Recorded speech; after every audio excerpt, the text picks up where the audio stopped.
Hello दोस्तों, sociology classes में आप सबका स्वागत है। आज हम डिस्कस करने वाले हैं सोशियोलॉजी ऑफ रिलीजन के अंडर में एक बहुत ही इम्पॉर्टेंट टॉपिक सिखिज़म के बारे में। हम जब भी रिलीजन को स्टडी करते हैं तो रिलीजन के जो अलग अलग पर्सपेक्टिव है, कौन से थिंकर ने किस तरीके से रिलीजन को डिफाइन किया है, डिस्क्राइब किया है, ये सारी चीज़ें स्टडी करते हैं। और एक तरफ हम स्टडी करते हैं कि अलग अलग रिलीजन कौन से है, उनका मेन पॉइंट ऑफ व्यू क्या था, वो लोग किस तरीके से वो रिलीजन आगे बढ़ रहा था, ये सारी चीज़ें भी हम स्टडी करते हैं। आज की क्लास में हम सिखिज़म के बारे में स्टडी करेंगे और आगे के जो क्लासेस होंगे उसमें हम बाकी जो रिलीजन होंगे जैसे जैनिज़्म, बुद्धिज़्म, हिंदुइज़्म, क्रिश्चियनिटी, इस्लाम, ये सारे धर्म के बारे में हम स्टडी करेंगे। तो आज का हमारा मेन टॉपिक है सिखिज़म। आज के क्लास में हम कौन सी चीज़ों को देखेंगे, पहले वो देख लेते हैं। इमर्जेंस ऑफ सिखिज़म, यानी कि सिखिज़म जो रिलीजन है वो किस तरीके से डेवलप हुआ है और इसका मेन प्रोपाउंडर कौन है, ये सारी चीज़ें। फिर सिख कम्युनिटी के बारे में थोड़ा बहुत जानेंगे कि सिख जो है वो कहाँ कहाँ पर पाए जाते हैं, इंडिया का उनका कितना प्रोपोर्शन है। फिर जानेंगे हम सिख गुरुस के बारे में। मेनली जो सिखिज़म है यहाँ पर हम 10 गुरु देखते हैं, 10 गुरुज होते हैं और इनमें से जो इम्पोर्टेंट जो गुरुज है वो है गुरु नानक, इनको हम डिटेल में देखेंगे, और गुरु गोविंद सिंह, इनको भी हम डिटेल में देखेंगे।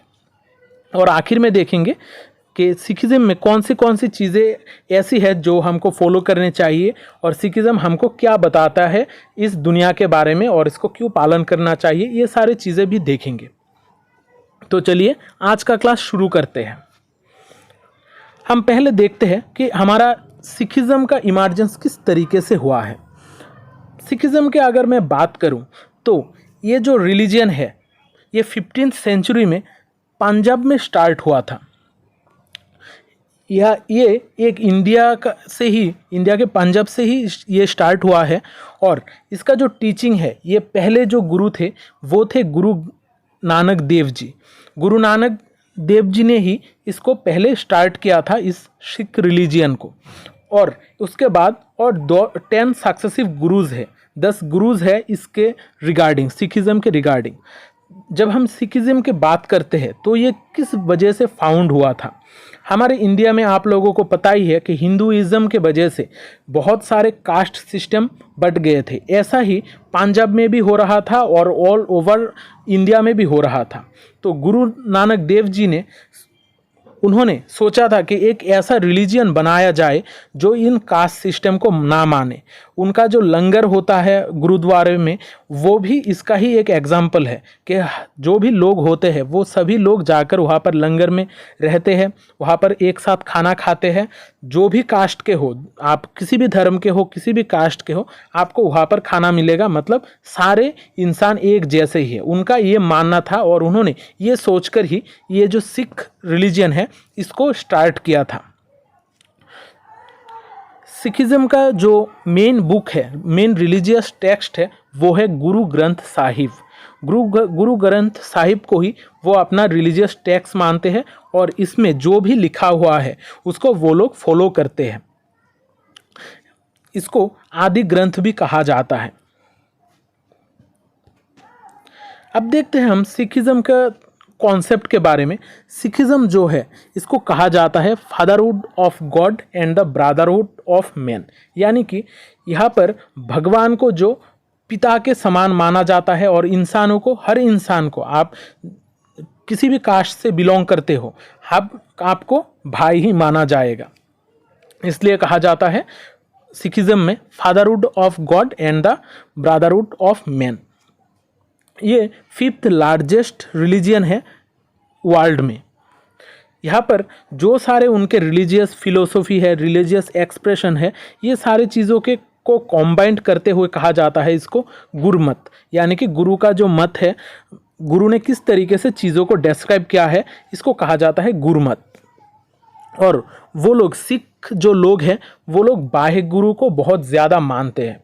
उनका विश्वास ही होता है फेथ और जस्टिस पे, और वो दिलाएंगे वाहेगुरु। वाहेगुरु कौन होता है? हम जैसे हर रिलीजियन में कॉन्सेप्ट होता है गॉड का, गॉड को ही सिख में वाहेगुरु कहा जाता है, यानी कि वो ही सब चीज़ों का कर्ता धर्ता है, उनके चाहने या ना चाहने से ही चीज़ों को मिलेंगी।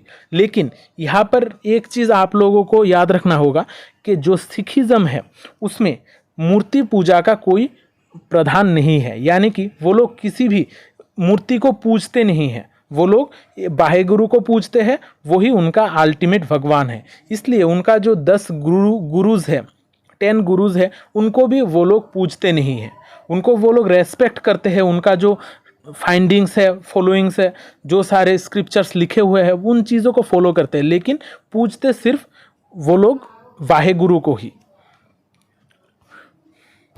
अब देखते हैं सिख कम्युनिटी के बारे में। सिख कम्युनिटी, सिख इंडिया में ही ओरिजिन हुआ है सिख रिलीजियन, यहाँ पर ही हम सबसे ज़्यादा सिख्स को देखते हैं। सिख कम्युनिटी जो है, इंडिया का 2% पॉपुलेशन सिख है, और ये मेनली हम पंजाब में ही पाते हैं। पंजाब में ही ज़्यादातर जो सिख है वो रहते हैं, और ऑल ओवर इंडिया में हम थोड़ा बहुत पाते हैं, लेकिन मेन जो लोग हैं वो पंजाब में ही रहते हैं। और इंडिया के अलावा भी हम यूरोपियन कंट्रीज़, यूएसए, कनाडा, यहाँ पर भी बहुत ज़्यादा सिख पॉपुलेशन हम देख सकते हैं। और पंजाबी और सिख्स का जो रिलेशन है ये बहुत ज़्यादा स्ट्रॉन्ग है। इस वजह से बहुत सारे लोग ये मानते हैं कि जो भी लोग इंसान पंजाबी होगा, यानी कि वो पंजाबी होगा अगर वो सिख है। इसलिए सिख्स और पंजाबी का जो रिलेशन है ये बहुत स्ट्रॉन्ग है। लेकिन आप लोगों को याद रखना होगा कि सिख और पंजाबी वो सेम नहीं होते हैं। पंजाबी एक लोग होते हैं और सिख जो है वो एक रिलीजियन होता है। बहुत सारे पंजाबीज में सिख रिलीजियन पाया जाता है। लगभग पंजाब के 60% लोग सिख रिलीजियन से बिलोंग करते हैं। अब देखते हैं हम सिख गुरुस के बारे में।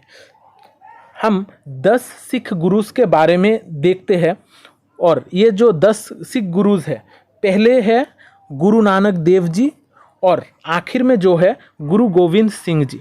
इन दोनों का कंट्रीब्यूशन सबसे ज़्यादा है सिख रिलीजियन में। बाकी सारे गुरुस का भी कंट्रीब्यूशन है, लेकिन जब हम डिटेल में चीज़ों को समझते हैं तो गुरु नानक देव जी का जो कॉन्सेप्ट्स है और गुरु गोविंद सिंह का जो कॉन्सेप्ट है, यही हमारे लिए सबसे ज़्यादा इम्पॉर्टेंट होता है। इन दो गुरुस से ही सिख रिलीजन ज़्यादा डेवलप होता है। बाकी सारे गुरुस ने कंट्रीब्यूट किया है, लेकिन उतना ज़्यादा नहीं जितना बाकी दो ने किया था। अब देखते हैं टीचिंग ऑफ गुरु नानक। गुरु नानक ने सिख रिलीजियन को किस तरीके से डिस्क्राइब किया था। उन्होंने कहा था, उन्होंने लोगों को राह दिखाने के लिए हर इंडिविजुअल और कॉरपोरेट को, यानी कि किसी भी एक इंडिविजुअल, कोई भी एक इंसान या फिर कोई भी ग्रुप को अलग अलग काम दिए हैं। मतलब किसी भी इंसान का क्या क्या काम होगा वो भी सेपरेट करके दिया है, और जो भी कॉरपोरेट होगा उसको भी सेपरेट कर दिया है। ये उन्होंने अपना जो एनसाइक्लोपीडिया है, सिख धर्म का जो एनसाइक्लोपीडिया है, गुरु साहब रत्नाकर महान कोश, यहाँ पर उन्होंने ये सारे चीज़ें डिस्क्राइब करके दिया हुआ है। उनका जो व्यू पॉइंट था, उनका जो सबसे ज़्यादा इम्पोर्टेंट चीज़ है जो उन्होंने कहा था, वो है नाम जपो, क्रायत करो और बंद चखो। यानी कि इसका मीनिंग है repeat divine name, work hard and give others A portion of what you earn. यानी कि नाम जपो, आपको हर वक्त नाम जपना है। नाम किसका जपना है? डिवाइन, जो भी बाहे गुरु है, बाहे गुरु का नाम जपना है। और आपको हार्ड वर्क करना है, क्रायत करो, आपको बहुत ज़्यादा काम करना है। और बंद चखो, यानी कि आपने जो भी चीज़ें कमाई की है आपने लाइफ टाइम में या फिर किसी भी एक टाइम पीरियड में, आप इसका कुछ पोर्शन लोगों में दान कर दो।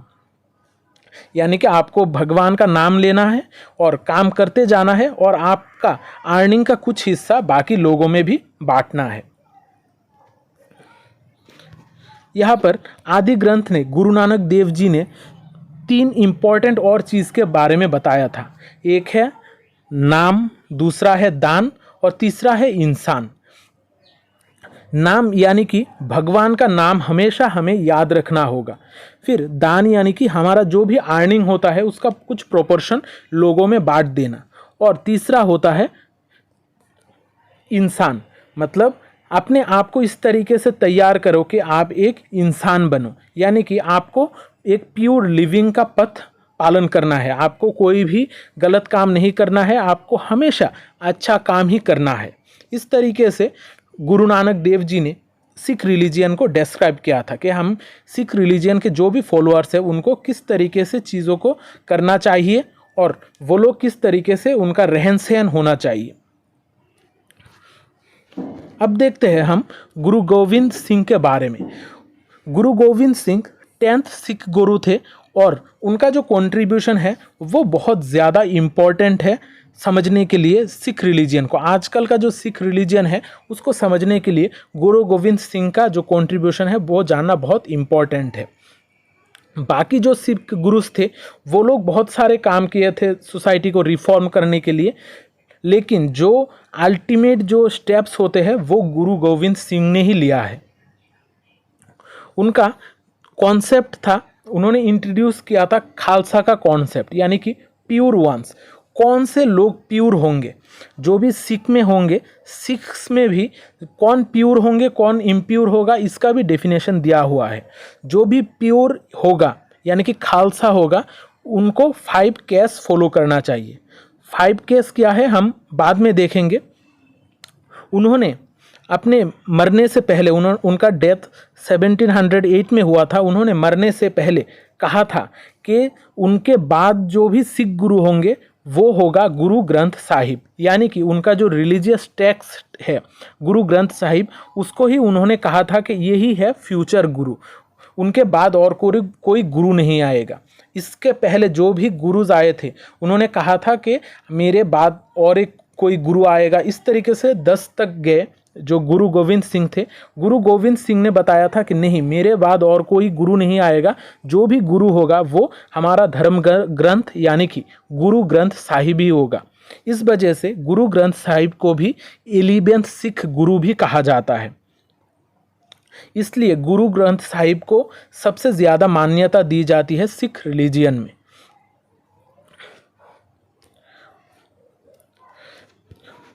गुरु गोविंद सिंह ने चीज़ों को किस तरीके से कास्ट सिस्टम को हटाने के लिए किस तरीके का स्टेप लिया था। हर कोई गुरु ने कास्ट सिस्टम को हटाने के लिए बहुत सारे स्टेप्स लिए थे, लेकिन गुरु गोविंद सिंह जी ने इसको थोड़ा और आगे लेके गए। उन्होंने कहा था कि जो भी महिलाएं होंगी वो लोग अपना सरनेम कौर रखेंगी और जो भी सिख मैन होंगे वो लोग अपना सरनेम सिंह रखेंगे। इस तरीके से, इस हिसाब से जो भी सिख होगा, महिला होगा तो होगी तो कौर होगा, और अगर कोई भी पुरुष होगा तो उसका सरनेम होगा सिंह। इस तरीके से जो कास्ट सिस्टम है पंजाब में भी बहुत ज़्यादा पाया जा रहा था, इसको हटाने के लिए उन्होंने इस तरीके का एक सिचुएशन दिया था, सिस्टम दिया था, जो बहुत हद तक कास्ट सिस्टम को दूर करने में कामयाब भी हुआ था।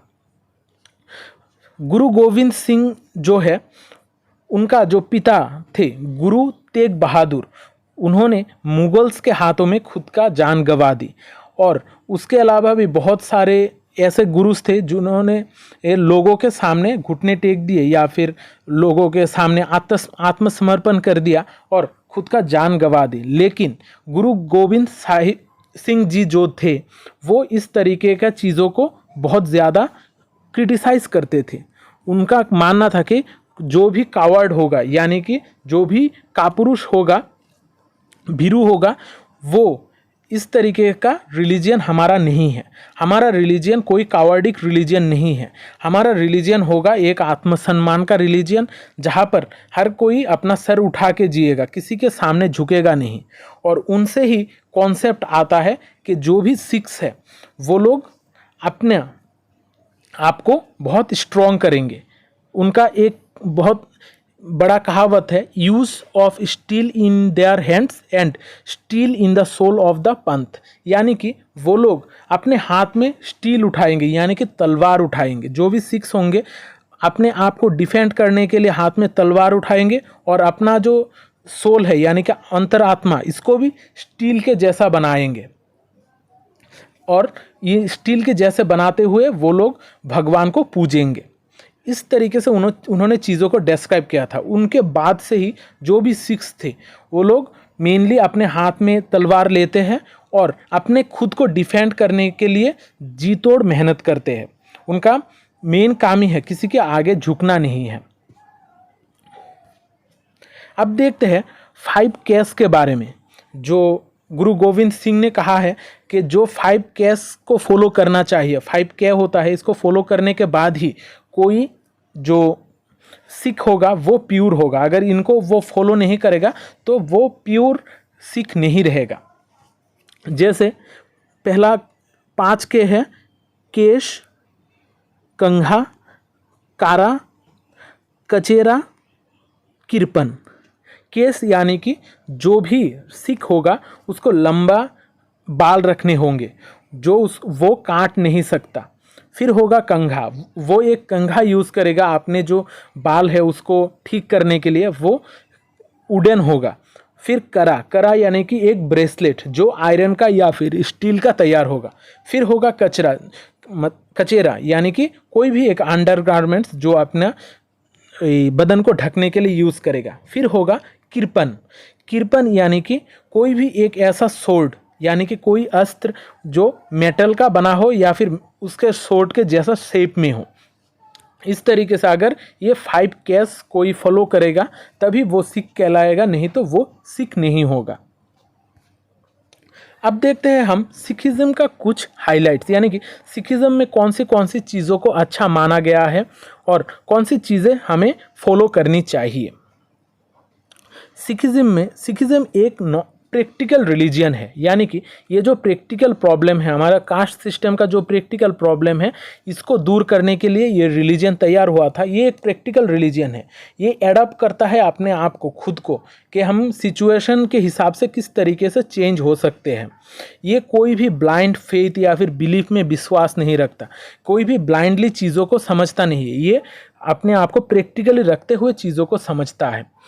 सिखिज़्म रिचुअलिज्म और फॉर्मलिज्म को ओपोज करता है, यानी कि आप किसी भी रिचुअल को पालन करो, किसी भी फॉर्मेलिटी के लिए चीज़ों को समझो, इस तरीके से सिखिज़्म काम नहीं करता है। जब हम हिंदुइज़्म में देखते हैं तो बहुत सारे रिचुअल्स होते हैं, बहुत सारे पूजाएं अर्चनाएं होती है, लेकिन सिखिज़्म में ऐसा नहीं है। वो लोग भाई गुरु को ही पूजते हैं और वही अल्टीमेट गॉड है। फिर सिखिज़्म ब्लाइंड फेथ पे विश्वास नहीं करता है। आप किसी पर आंखें बंद कर कर विश्वास नहीं कर सकते। आपको चीज़ों को समझते हुए, उसको मानते हुए ही चीज़ों को समझना होगा, उसको मानते हुए ही अपना काम करना होगा। आप लोग ब्लाइंडली किसी के ऊपर फेथ नहीं रख सकते।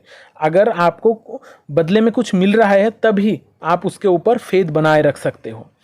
सिखिज़्म एक होप और चीयर का रिलीजियन है, यानी कि ये आपको होप देता है, आपको जीवन जीने का आश्वासन देता है और आपको हमेशा खुश रखता है।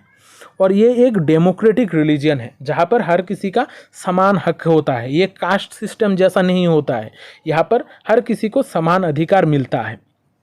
लेकिन अब इसका बहुत सारे प्रॉब्लम भी हम आजकल देखते हैं। जैसे पंजाब में सिख्स बहुत ज़्यादा है, लेकिन आजकल हम देखते हैं उनमें भी कास्ट का डिवीज़न आ गया है। बहुत सारे फैक्टर्स की वजह से, बहुत सारे जो पॉलिटिकल पावर्स कंज्यूम करने के वजह से या फिर जो कॉलोनियलिज्म था उसके वजह से भी बहुत सारा चेंजेस सिखिज़्म में आया है। आजकल हम देखते हैं सिखिज़्म में भी बहुत सारा पार्ट है। बहुत सारे लोग कोई नानक को पूजते हैं, कोई गुरु गोविंद सिंह को पूजते हैं। इस तरीके से चीज़ों को डिवाइड कर दिया गया है। इस तरीके से जो मेन रिलीजियन का कॉन्सेप्ट था उससे हटते हुए आजकल चीज़ों को समझाया जा रहा है। इसलिए आजकल सिखिज़्म में बहुत सारा प्रॉब्लम हम देखते हैं। लेकिन उनका जो मेन कॉन्सेप्ट था कि सभी को एक साथ चलना होगा, कोई भी इंसान बड़ा या छोटा नहीं है, ये सारी चीज़ें हम जब भी कोई गुरुद्वारे में जाते हैं या फिर जो भी गोल्डन टेम्पल है, अगर आप लोग कभी भी गए हो वहाँ पर देखेंगे कि सारे लोग एक साथ नीचे बैठकर खाना खाते हैं। इसका मतलब ही है कि हर किसी को समान अधिकार है। आप कोई भी रिलीजियन के हो, आप कोई भी कास्ट के हो, आपको समान मान्यता ही दी जाएगी। आशा करता हूँ आपको आज का क्लास अच्छा लगा है। चैनल को सब्सक्राइब कर लेना। आपको इस चैनल पे बहुत सारे सोशियोलॉजिकल वीडियोस मिलेंगे, यहाँ पर बहुत सारे टॉपिक भी मिलेंगे आपको कवर करने के लिए। अगर आपको कोई एक्स्ट्रा क्लास या फिर कोई कॉन्सेप्ट की क्लास चाहिए तो आप लोग कमेंट पे लिख सकते हैं। मैं ज़रूर कोशिश करूँगा कि आपका रिक्वेस्ट को फुलफ़िल करने की। तो ये क्लास आज यहाँ पर ही ख़त्म करते हैं, मिलते हैं अगली क्लास में। तब तक अच्छे रहिए, स्वस्थ रहिए और लोगों में प्यार बांटते रहिए। जय हिंद।